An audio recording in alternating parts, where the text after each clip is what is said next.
Hello students, ninth students, हम आज से फिजिक्स पार्ट ऑफ साइंस के बारे में डिस्कस करने वाले हैं। हम चैप्टर 8 के बारे में डिस्कस करने वाले हैं।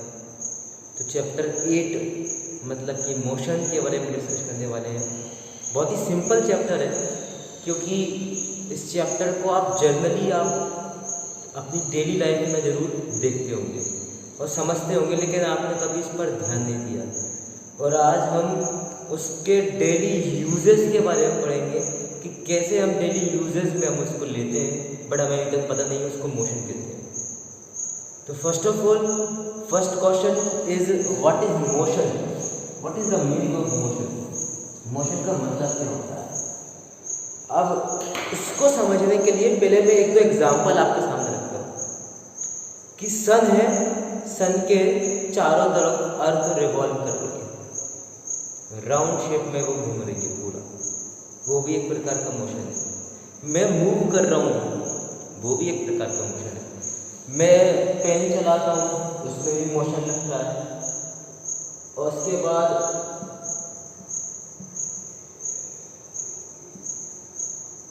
वो भी एक प्रकार का मोशन है। तो सबसे पहले definition, what is the definition of motion. Motion की डेफिनेशन है क्या। आप उसको मोशन को आप जनरली आप समझना चाहते हैं तो वो कैसे समझें। आप अगर मोशन को जनरली आप समझना चाहते हैं विद एग्जांपल विद डेफिनेशन, तो कैसे समझें। डेफिनेशन का मतलब ये नहीं होता कि हम उन्हें याद कर लें। डेफिनेशन का मतलब ये होता है कि वो हमें समझा दें कि उसका मीनिंग क्या है, उस वर्ड का मीनिंग क्या है जो हम पढ़ रहे हैं। अब हमारा सबसे पहला वर्ड जो आ रहा है वो मोशन आ रहा है। अब मोशन का मीनिंग क्या होता है उसके बारे में हम डिस्कशन करने वाले हैं। तो सबसे पहले मोशन का मीनिंग के बारे में आपके साथ डिस्कशन कर रहा हूँ। सबसे पहले मोशन का मीनिंग क्या होता है, जैसे अगर मैं अपना हैंड मूव करता हूँ, अगर मैं अपना राइट हैंड मूव कर रहा हूँ तो मेरा लेफ्ट हैंड अपने प्लेस पर है। तो मुझे कैसे पता चला कि मैं अपना राइट हैंड मूव कर रहा हूँ। मुझे ऐसे पता चला कि बाकी सारी चीज़ें क्या थी मेरी बॉडी की stable, but my right hand is move. मतलब सारी चीज़ें कैसी रहे, सारी थिंग्स कैसी रहे, सारे ऑब्जेक्ट्स कैसे रहे स्टेबल, बट जो चीज़ मोशन में है वो क्या करे, अपनी पोजीशन चेंज करे। If any object change its position with respect to other object और विथ रिस्पेक्ट टू टाइम, यहाँ पे दो with respect to other object भी है और विथ रिस्पेक्ट टू टाइम भी। If any object change its position with respect to other object and with respect to time, तो अब टाइम ठीक है बोले ना बोले, लेकिन with respect to other object बोलना बहुत जरूरी है यहाँ पर। तो if any object change its position with respect to other object is called motion. Simple meaning of motion, what is the simple meaning of motion, when any object change its position with respect to other object is called motion। ये हमने पढ़ा। अब इसके examples देख लेते हैं।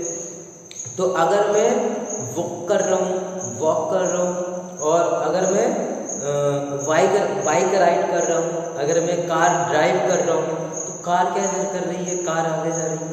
बाकी सड़क और वहाँ पे ट्रीज लगे हुए हैं, रोड है, ट्रीज है, बाकी सारी चीज़ें कैसी है, स्टेबल है।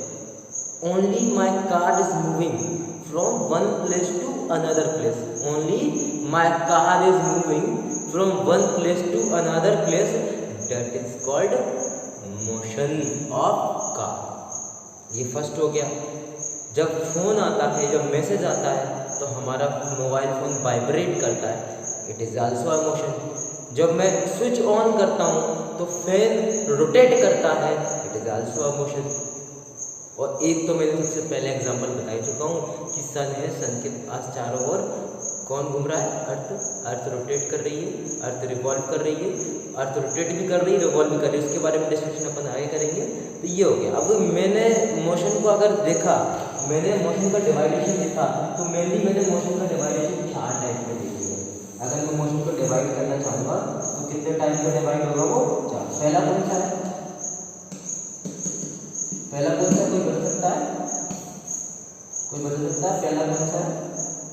पहला है ट्रांसलेटरी मोशन। ठीक है।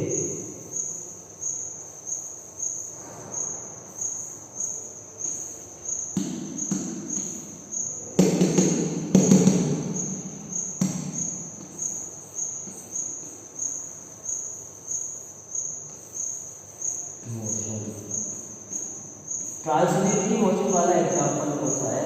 ट्रांसलेटरी मोशन वाला एग्जांपल है आपका कौन सा वाला है?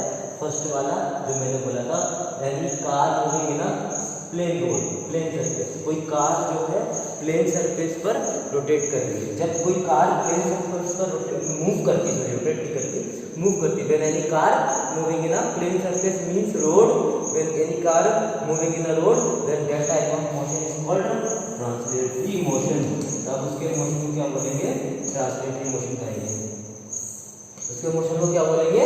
ये ट्रांसलेटरी मोशन कहेंगे। क्या कहेंगे? ट्रांसलेटरी। अगर मैं दूसरा वाला मोशन अगर डिस्कस करना चाहूँ तो कौन सा होगा? मैंने दूसरा मोशन के बारे में दूसरा एग्जांपल दिया है, कौन सा वाला?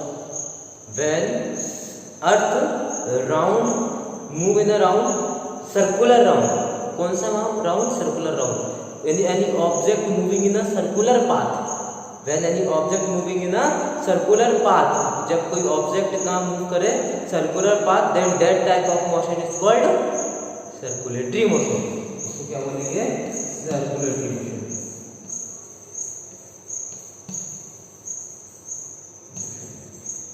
जब कोई ऑब्जेक्ट सर्कुलर पाथ में मूव करेगा उसे क्या बोलेंगे? Circulatory motion. उसका एग्जांपल मैंने क्या बता दिया? Earth moving in a circular path around the sun के चारों ओर वो सर्कुलर पाथ में मूव कर रही है, इसलिए उसको क्या बोलेंगे? Circulatory motion. Third one is rotatory motion.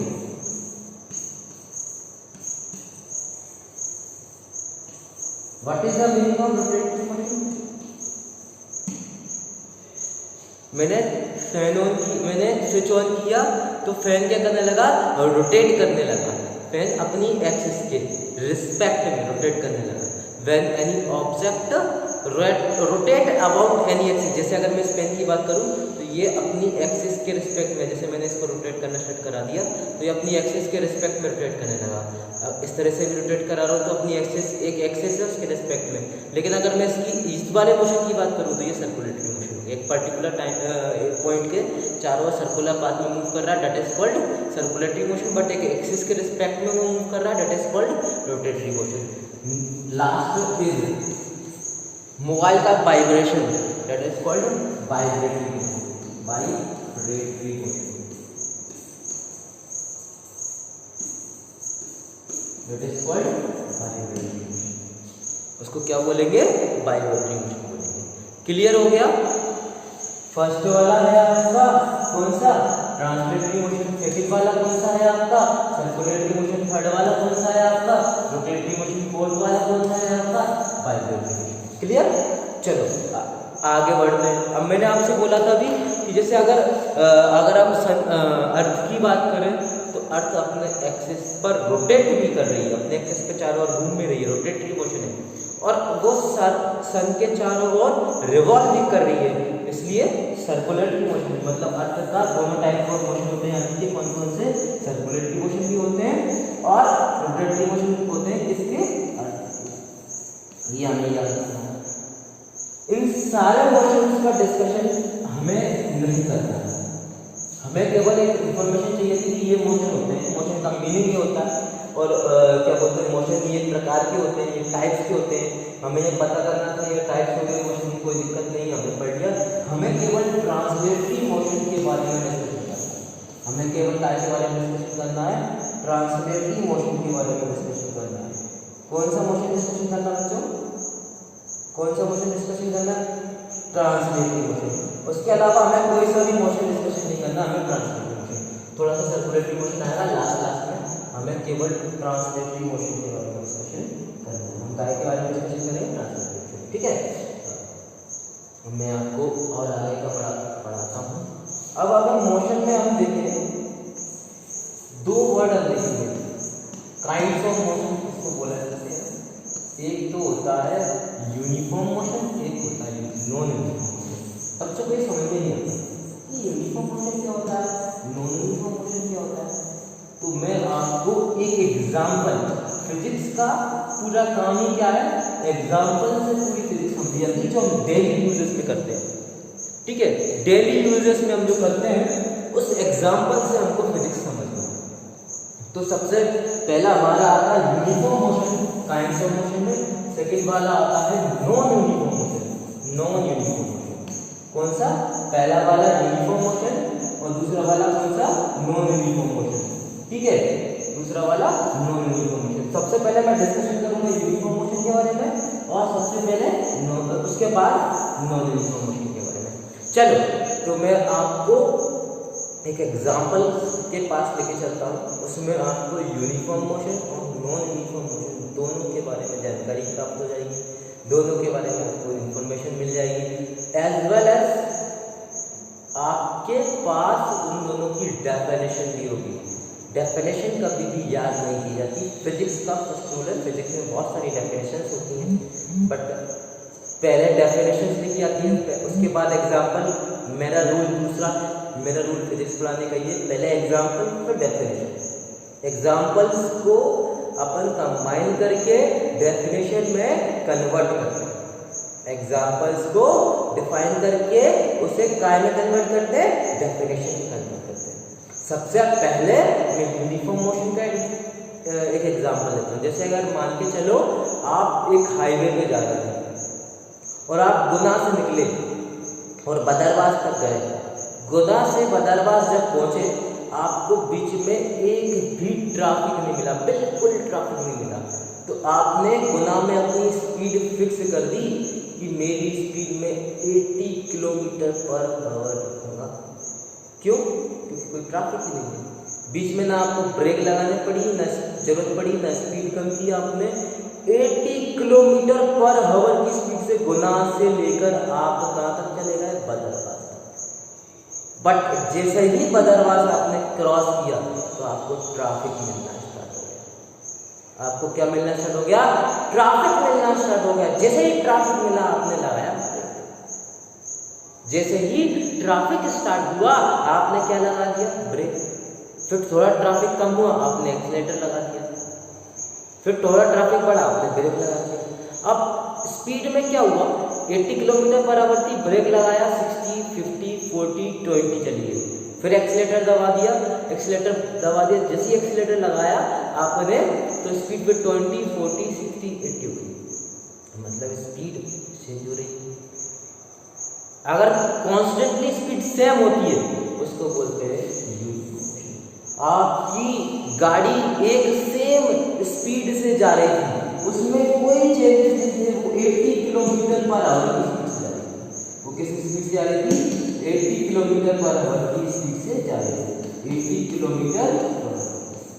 मतलब अगर वो आप कंटिन्यूसली 1 घंटे चलाएंगे तो कितने किलोमीटर चलेगी? 80 किलोमीटर। 1 आवर चला दिया आपने, 1 घंटे चला दिया, 1 घंटे में कितना चल जाएगी? 80 किलोमीटर। बट ब्रेक लगाया, साथ में आपने स्पीड बढ़ाई, इसको पहले कम किया स्पीड को, फिर आपने इंक्रीज भी कर दिया स्पीड को, तो 80 थी, फिर 40 हो गई, फिर 20 हो गई, फिर 0 भी हो गई, फिर बढ़ गई 20 हो गई, फिर 60 हो गई, फिर 100 तक भी चली गई।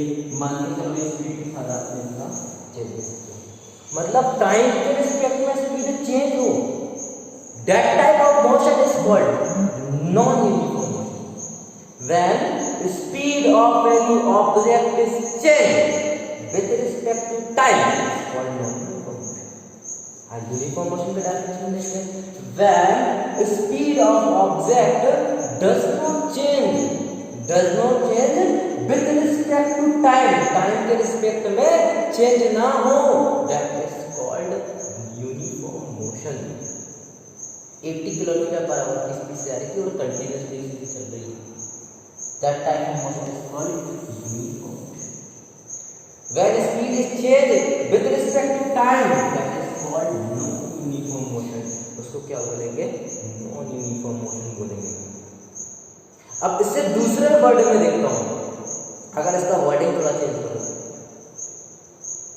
इसको अगर ग्राफ में समझना चाहूँ, अगर मैं इसको ग्राफ में समझना चाहूँ तो मैं किसे ग्राफ में समझूंगा? इसे मैं डिस्टेंस टाइम ग्राफ में समझने की कोशिश करता हूँ। आपको मैं डिस्टेंस टाइम ग्राफ लेके आता हूँ। अब आपने ग्राफ पढ़े हुए, ग्राफ पेपर में आपने ग्राफ बनाने स्टार्ट कर दिए 5th 6th क्लास से, और पहले से नहीं कर सकते कर दी हो, तो आपने ग्राफ पढ़े होंगे, मैं आपको ग्राफ बनाना सिखाऊंगा। आपने ग्राफ पढ़े होंगे लेकिन आपको ग्राफ का सही मीनिंग नहीं पता होगा। अच्छा मेरे को कोई बता सकता है what is the real meaning of graph?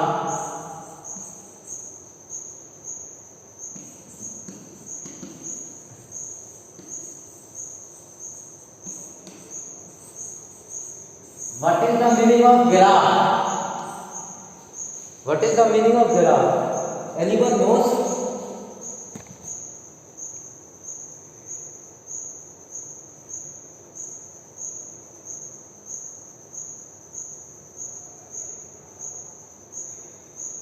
What is the meaning of graph? किसी को पता है क्या?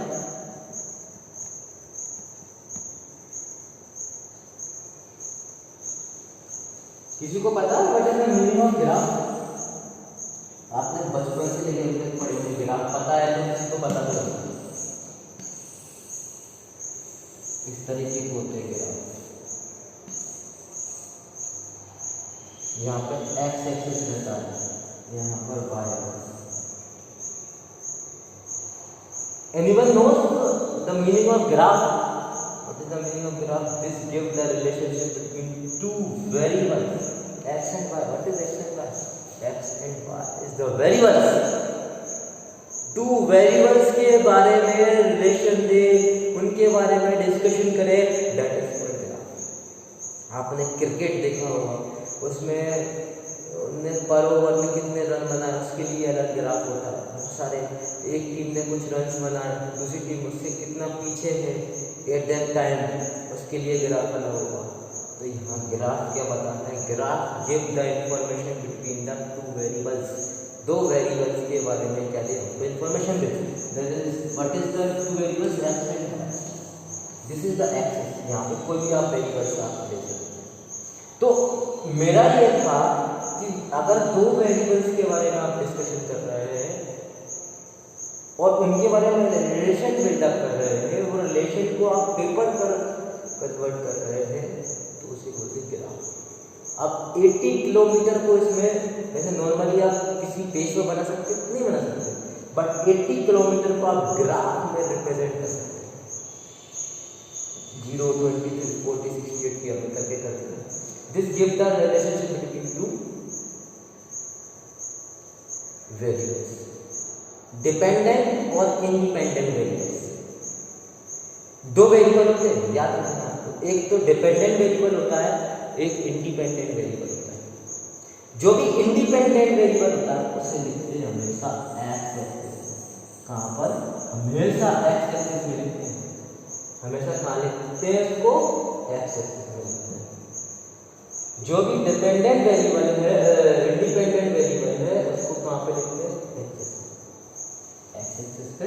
जो कि इंडिपेंडेंट वेरिएबल, जैसे डिस्टेंस और टाइम में डिपेंडेंट कौन सा है और इंडिपेंडेंट कौन सा है बता सकते हैं। जो भी डिपेंडेंट वेरिएबल है उसे कहाँ पे लिखेंगे? अपन वाई एक्सिस पे लिखेंगे यहाँ पे। अच्छा बताओ मेरे को कि टाइम और डिस्टेंस में कौन सा डिपेंडेंट वेरिएबल है, कौन सा इंडिपेंडेंट वेरिएबल है? Anyone knows? टाइम किसी पर डिपेंड करता है क्या? टाइम किसी पर डिपेंड नहीं करता। टाइम किसी पर डिपेंड नहीं करता। Time is a independent variable. तो इसको लिखेंगे टाइम, साथ में लिख देंगे इन सेकेंड, क्योंकि टाइम को काट लिया जाता है। और यहाँ पर लिखेंगे डिस्टेंस। यहाँ पर क्या लिखेंगे? डिस्टेंस। डिस्टेंस को नॉर्मली आप रिप्रेजेंट करते हैं एक्स से, स्मॉल वाला एक्स से। डिस्टेंस को हमेशा कैसे रिप्रेजेंट करेंगे? तो time is a independent variable and distance is a dependent variable. यहाँ पे हम ग्राफ में 0 होता है, यहाँ पे 1, 2, 3, 4, 5, 1 से लेकर 5 सेकेंड तक का हम ग्राफ यहाँ ड्रॉ करने की कोशिश करते हैं। ठीक है, और यहाँ 10, 20, 30 और 40, 40 मीटर डिस्टेंस को हम कहाँ मेजर करेंगे? इसको 0, तो यहीं पे दोनों 0 रहेंगे। 1 second, 2 second, 3 second, 4 second, 5 second. और यहाँ का डिस्टेंस देखेंगे तो 0 metre, 10 metre, 20 metre, 30 metre, 40 metre. Uniform बता रहा हूँ। अगर मान के चलो कोई भी ऑब्जेक्ट 1 मीटर में 1 सेकेंड में 10 मीटर चल रहा है और इसी स्पीड से चल रहा है, मतलब उसकी स्पीड कितनी है 10 metre per second. If any object have speed of 10 metre per second then that is called uniform motion. आपको इसको ग्राफ में लिखना है। तो 1 सेकेंड में 10 मीटर पर सेकेंड का मतलब क्या है कि वो 1 सेकेंड में कितना चल रहा है 10 मीटर चल रहा है। In 1 second it travel 10 metre, 10 metre तक वो चल देता है। तो पहले वाले सेकेंड में 10 मीटर चला, मतलब यहाँ पर पॉइंट आउट करो इसको। दूसरे वाले सेकेंड में और 10 चलिए, मतलब टोटल मिला के कितना है 20। थर्ड वाले सेकेंड में 30, फोर्थ वाले में 40 और फिफ्थ वाले में 50। इस सब को अगर आप मिलाओगे तो इस तरह की एक लाइन है। याद रखना है यूनिफॉर्म मोशन हमेशा क्या आती है, स्ट्रेट लाइन आती है। यूनिफॉर्म मोशन हमेशा क्या आती है, कहीं पर भी कैसे भी लिख लेना क्या आएगी, एक straight line. That is called uniform motion, that is called uniform motion. यहाँ पर मैं आपको यूनिफॉर्म मोशन की एक और डेफिनेशन बनाकर बता सकता हूँ।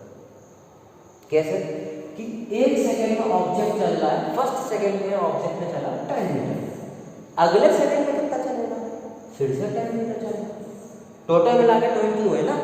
अगले सेकेंड में फिर कितना चला, फिर 10 चला, अगले सेकेंड में फिर कितना चला, फिर 10 चला, फिर अगले में कितना चला, फिर 10 चला, फिर अगले में कितना चला, 10 चला। In every second it travel only 10 metre distance. In every second it travel 10 meter distance only।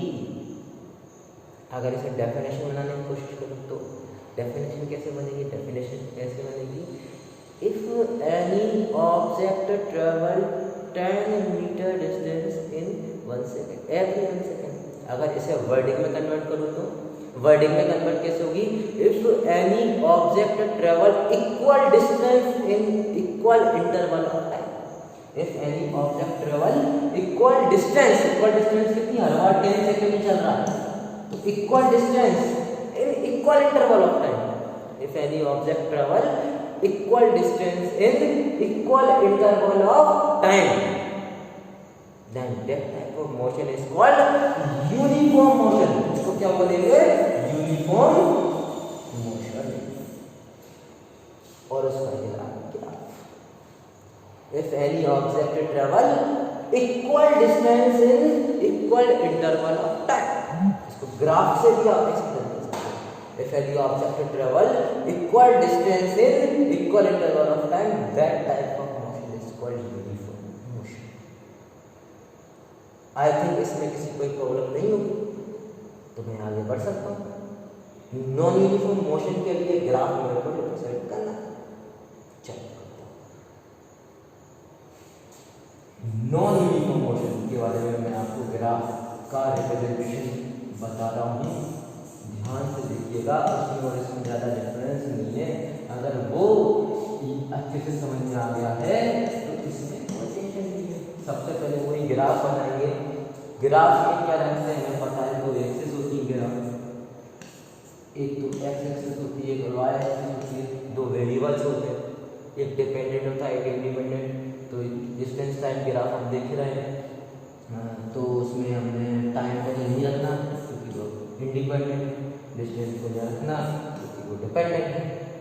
0 लिखना है, 1 2 3 4 5 6 10 20 30 40 50, 1 2 3 4 5 6 10 20 30 40, ठीक है। अब इसको हम समझेंगे नॉन यूनिफॉर्म मोशन के लिए कैसे बताएं। मान के चलो कोई ऑब्जेक्ट 1 सेकेंड में 10 मीटर की डिस्टेंस को ट्रैवल करता है, मतलब वो यहाँ आ गया, लेकिन अगले सेकेंड में, मतलब सेकेंड वाले सेकेंड में वो 20 मीटर की डिस्टेंस ट्रैवल किया, मतलब वो यहाँ आ गया। अगले सेकंड मतलब यहाँ से आधा तक गैप हुआ तो वो सीधा कहाँ आया 20 मीटर, नहीं अगले सेकंड में कहाँ आ गया 30 मीटर के पीछे। फिर अगले वाले सेकंड मतलब थर्ड सेकंड में वो कहाँ गया, वो केवल उसने 1 मीटर डिस्टेंस पे कहाँ आ गया। फिर अगले वाले सेकंड में उसने प्रोपेलर की फोल्ड कर दी। फिर अगले वाले सेकंड में रिवर्स गियर डाल दिया और वापस। इस तरीके से अगर हम ग्राफ बनाएंगे तो इस तरीके से ग्राफ बनाएंगे, इस तरीके से हम ग्राफ बनाएंगे तो इस तरीके का ग्राफ बनेगा। This is the graph for non uniform motion. मतलब पहले उसने 10 मीटर डिस्टेंस ट्रेवल की, फिर उसने 20 मीटर डिस्टेंस ट्रेवल की, फिर उसने 2 मीटर डिस्टेंस ट्रेवल की, फिर उसने 3 मीटर डिस्टेंस ट्रेवल की, फिर उसने रिवर्स में यानी नेगेटिव में 50 मीटर डिस्टेंस ट्रेवल की। ये मतलब वो वापस आ गया, -15 का मतलब क्या, वो रिटर्न आ गया, 1 सेकंड में, 2 सेकंड में, 3 सेकंड में, 4 सेकंड में हो गई। अब यहाँ ध्यान से देखें तो टाइम तो चेंज हो नहीं, टाइम जितना है उतना ही इक्वल टाइम है, 1 2 3 4 5 equal time, but distance change हो रही है क्योंकि पहले में 10 मीटर बढ़ा, दूसरे में ओनली 2 मीटर बढ़ा, अगले में केवल सॉरी 30 था ना, अगले में केवल 3 मीटर, फिर अगले में वापस रिटर्न आ गया। मतलब वो क्या कर रहा है, वो अनइक्वल डिस्टेंस ट्रेवल कर रहा है, इक्वल डिस्टेंस ट्रेवल नहीं कर रहा है। वो क्या ट्रेवल कर रहा है, unequal distance. When any object travel unequal distance in equal interval of time, when any object travel unequal distance in equal interval time, that is called non-uniform motion। यहीं से डेफिनेशन आती है, ग्राफ में समझ में आ गया। नॉन यूनिफॉर्म मोशन के लिए लाइन नहीं आएगी, यूनिफॉर्म मोशन के लिए हमेशा लाइन आएगी, नॉन यूनिफॉर्म के लिए कभी भी लाइन नहीं आएगी, क्या आएगा, कर्व आएगा। नॉन यूनिफॉर्म मोशन के लिए कभी भी लाइन नहीं आएगी, क्या आएगा, इस तरीके का कर्व आएगा। कर्व मतलब है सर कर्व यानी इस तरह से घुमा हुआ, इस तरीके से घुमा हुआ, इस तरीके से घुमा हुआ, तो ये कर्व। नॉन यूनिफॉर्म के लिए हमेशा कर्व आएगा, यूनिफॉर्म के लिए हमेशा स्ट्रेट लाइन आएगी। कंक्लूजन क्या है, कंक्लूजन ये है डेफिनेशन ऑफ यूनिफॉर्म मोशन और definition of non uniform motion क्या है। फर्स्ट है uniform motion, when any object travel equal distance in equal interval of time, that is called uniform motion.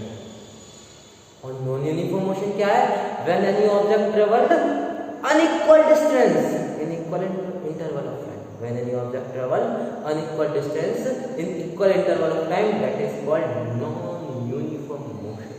इसको क्या बोलेंगे, नॉन यूनिफॉर्म मोशन। क्या बोलेंगे, non uniform motion. इसको पोजीशन टाइम ग्राफ भी बोल सकते हैं, एक्स से मतलब पोजीशन भी बोल सकते हैं।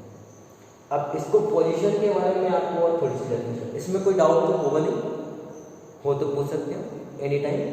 चलो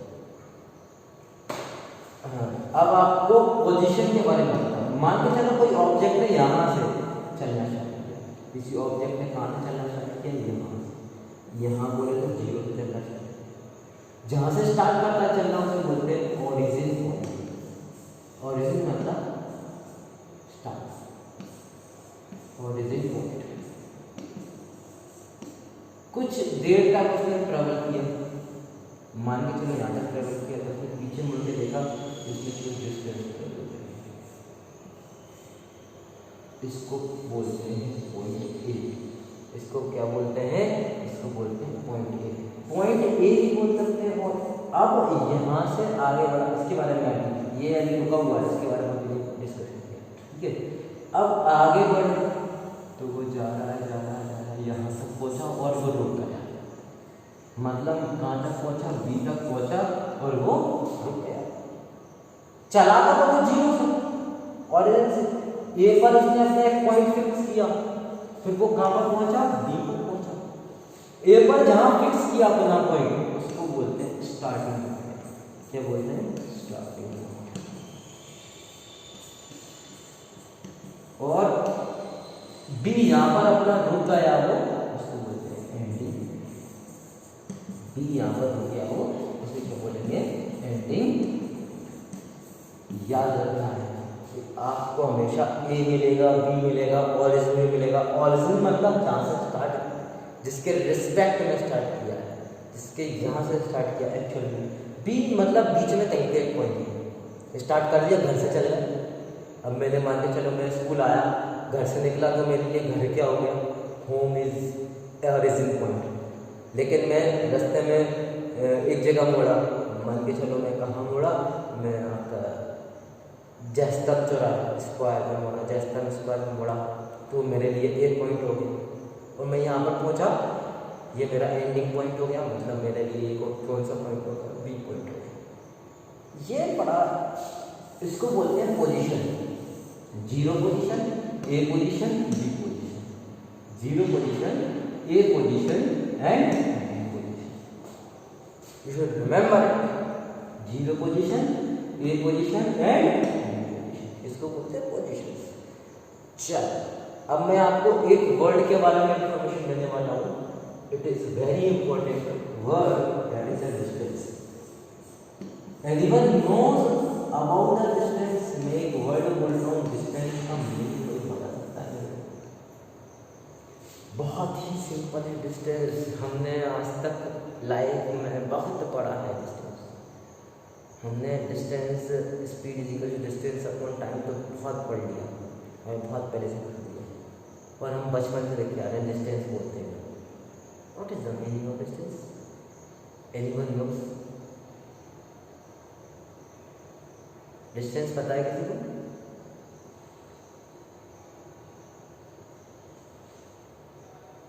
object is called distance. Very good.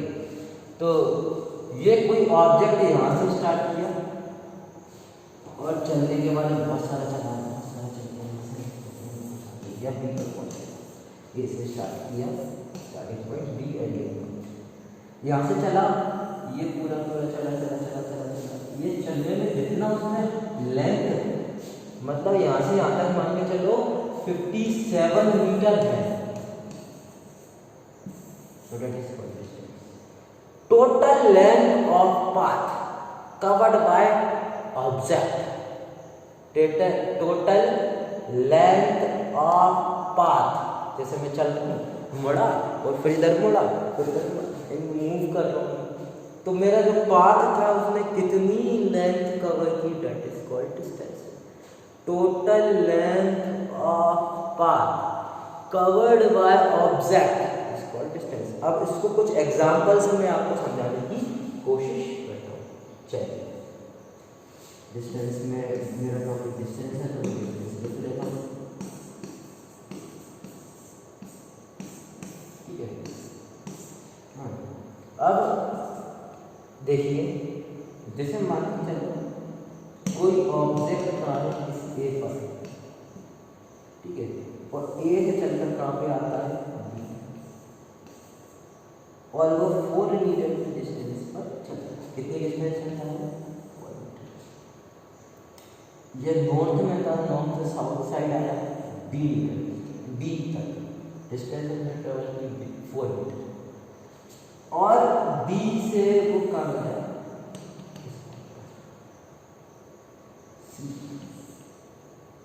Turn toward the east, east side में वो मूव हो गया, एंड कितने मीटर चल दिया वो, 3 मीटर। फिर उसके बाद turn toward the again south, और उसने चल दिया 5 मीटर। कोई बता सकता है what is the distance? Distance कितनी है? डिस्टेंस कितनी है, कोई बता सकता है? 4 + 3 लेंथ ऑफ पार्ट कवर कर रहा है। ये वाले लेंथ का 4 है, ये वाला लेंथ है आपका 3 प्लस ये वाला जो है वो कितना है। अगर मैं टोटल कैलकुलेट करूं तो कितना होता है, 12 मीटर। तो what is the distance covered by object? is 12 meter. That is distance. Simple. That is distance. Total length of path covered by object is called distance. एक नया वर्ड हो रहा आपके पास, मैं आपके साथ डिस्कशन करता हूँ। डिस्प्लेसमेंट। किसी को पता है डिस्प्लेसमेंट क्या होता है? किसी को पता है डिस्प्लेसमेंट क्या होता है?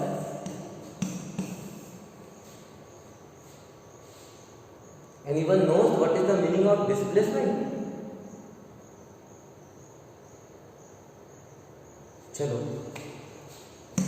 अभी वही ऑब्जेक्ट ए पर से चला था, बी पर पहुंचा था, फिर सी पर पहुंचा था, फिर डी पर पहुंचा था। 4 मीटर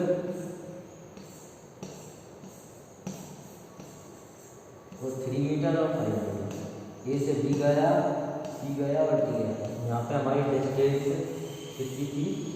डिस्टेंस थी 12 मीटर।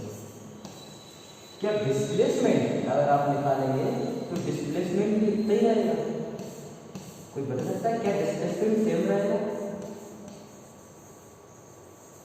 और अगर सेम नहीं रहेगा तो कितना रहेगा?